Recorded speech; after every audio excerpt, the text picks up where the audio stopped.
ওই ভাই 10টা টাকা দেন না।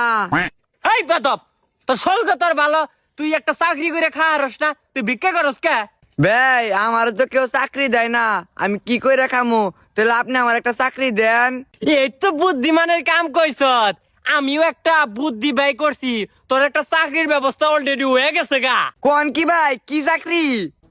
আরে হুন পাগলা, তুই সারা দিন যে ভিক্ষা করবি, রেত হইলে ওনে আমরা 50% নিমু। বুঝছস না এই বিষয়টা? ওই যে মনে করলে তুই যদি 1000 টাকা সারা দিন ভিক্ষা করে কামাস, 500 তোর 500 আমার, সুন্দর একটা চাকরি দিয়ে দিলাম। আরে ভাই, কি একটা বুদ্ধি দিলেন, কি একটা চাকরি দিলেন। খালান ভাই, আপনার নিগে একটা সারপ্রাইজ আছে, আমি আইতাছি 1 মিনিট। এই এই পাগলা কোনে গেল রে? কি এর সার্ফ এক্সেল দিব আমারে কৌ? আরে হালার ফকির রে, চাকরি দিয়াও গুয়াতে বাস খেলেম রে। ও বাবা রে, ও বাবা গুয়াতে গেছে গো, ও বাবা।